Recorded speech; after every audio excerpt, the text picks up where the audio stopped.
Buenas gente, yo soy el señor Conejo y esto es Recorriendo Hong Kong. En este tercer y último vídeo sobre conflictos armados que afectaron a Hong Kong vamos a hablar de la guerra sino-japonesa. Así que nada, vamos a buscar un sitio donde sentarme tranquilamente y hablamos de ello. Hasta ahora. Bueno, pues estamos en 1860. Quedamos en que China había perdido las dos guerras del opio y que le habían dado al Reino Unido tanto la isla de Hong Kong como la zona de Kowloon. Pues no contentos con eso, unos años más tarde empieza un conflicto con Japón. El conflicto con Japón empieza en 1894 y termina en 1895.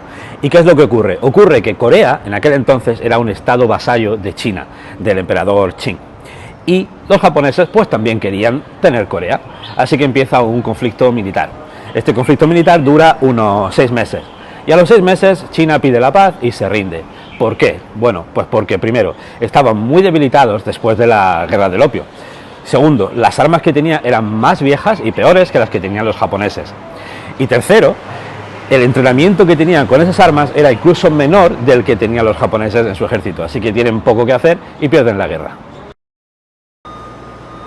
Esto no son fotografías, son pinturas en base a fotografías que enseñan cómo se vería la primera guerra sino-japonesa. Esta guerra le supone a China una pérdida de poder y de prestigio muy importante, tanto dentro como fuera. Y eso luego, más adelante, en 1911, evoluciona en una revolución que va a acabar con la monarquía, va a acabar con las dinastías, con la Qing que estaba en ese momento.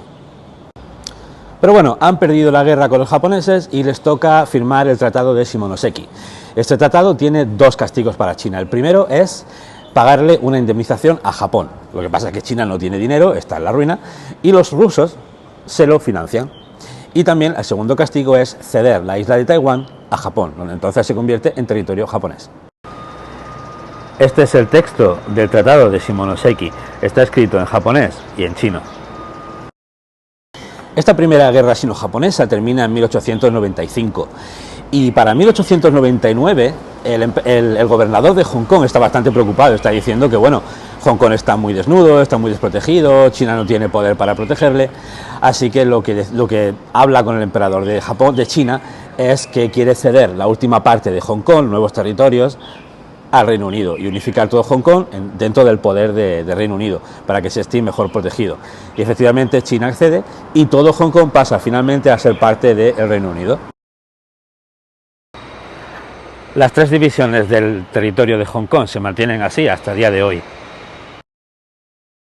En 1931, y tras una pequeña escaramuza militar, Japón se ha hecho con Manchuria. Manchuria es una región del noreste de China. Y desde allí, 3 años después, en 1934, deciden empezar una invasión hacia el resto de China, desde el norte hacia el sur. El objetivo de Japón con esa invasión era simplemente tomar el poder del país, controlar Nankín, que era la capital entonces, y también expulsar al Kuomintang, que era el partido que estaba en el poder, que es el que está en Taiwán ahora. En ese momento se une para apoyar a China, Rusia y Estados Unidos contra Japón. Y eso explota en el conflicto, uno de los conflictos más grandes que ha habido en el Pacífico, donde mueren unos 20 millones de personas. Por supuesto, los japoneses invaden Nankín y la toman. Y allí provocan una de las mayores horribles cosas que han pasado en una guerra. Hacen un destrozo con la ciudad, a la gente la matan, la mutilan, hacen experimentos con ellos, hacen violaciones masivas, hacen todo tipo de perrerías que se le puede ocurrir a alguien hacer con otra persona. Lo hicieron en Nankín. Es una historia aparte, muy extensa, que también hay varias películas que lo tratan, pero bueno, eso fue lo peor que se ha hecho en una guerra en mucho tiempo. Y los chinos lo que hicieron fue mover la capital, cambiaron, en vez de Nankín, que estaba ocupada por los japoneses y totalmente destruida, cambiaron la capital a Wuhan, famosa Wuhan. Y desde allí continuaron la guerra, ya más bien una guerra de guerrillas, más que una guerra porque no tenían los medios para hacer frente al ejército japonés. Unas pequeñas fotos del conflicto de la Segunda Guerra sino-japonesa. En 1937 damos por empezada la Segunda Guerra sino-japonesa. Para ese año ya la invasión estaba muy avanzada y todo el norte de China ya pertenecía a Japón. Unos años más tarde, en 1941, Estados Unidos vuelve a mandar ayuda a China para intentar enfrentarse a los japoneses, pero la verdad es que no tienen mucho éxito.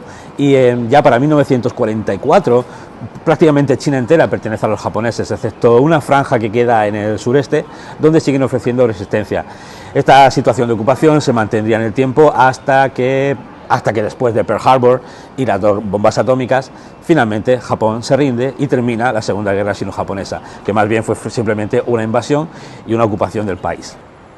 Aquí podemos ver cómo se va extendiendo la invasión japonesa desde Manchuria hacia el sur. Pero bueno, este canal va de Hong Kong, porque os estoy contando toda esta historia de China y Japón, pues porque efectivamente también afectó a Hong Kong. Y es que durante la Segunda Guerra Japonesa, los japoneses también llegaron a Hong Kong. En ese momento estaba el gobernador Mark Young, y la verdad es que no lo hizo demasiado bien. Hubo solo unos 18 días de conflicto entre la población de Japón y el ejército japonés. Claro que si ni todo el ejército de China había tenido oportunidad, la población de una sola ciudad menos. Después de esos 18 días, en un conflicto que se llama la Batalla de Hong Kong, Mark Young decide rendir la ciudad y entregársela a los japoneses, en lo que se conoce como la Navidad Negra. Y la rendición de Hong Kong a Japón durante la Navidad Negra ocurrió en el Hotel Península, que a día de hoy sigue funcionando.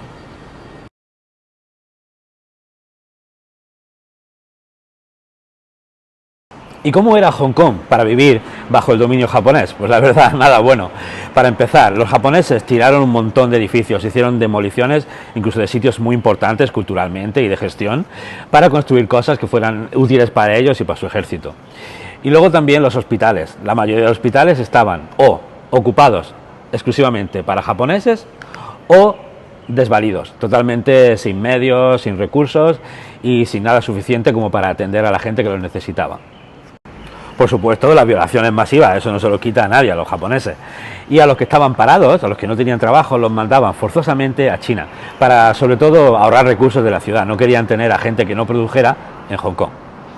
También hubo alrededor de unas 10.000 ejecuciones e implantaron un sistema de racionamiento de comida, pero eran tan crueles que lo que le daban a cada persona para comer era no lo suficiente para vivir. Así que finalmente acababan muriéndose de hambre, incluso teniendo acceso a algo de comida. Y también intentaron usar tanto los medios como las escuelas para japonizar la sociedad. Intentaron lavarle el cerebro a los hongkoneses, a los chinos de Hong Kong, para que vivieran al estilo japonés. Esta situación, por suerte, no dura demasiados años y también acaba en 1945, a la vez que el conflicto con China. Cuando se bombardea Hiroshima y Nagasaki después de Pearl Harbor, Japón se rinde y Hong Kong finalmente es liberada y restaurada dentro de lo posible.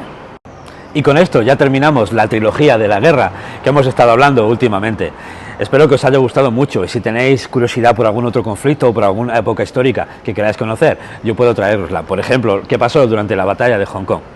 En fin, si os ha gustado esta trilogía, suscribiros al canal y si os ha gustado mucho, dadle un me gusta que me apoya mucho. Nos vemos en el siguiente vídeo. Adiós.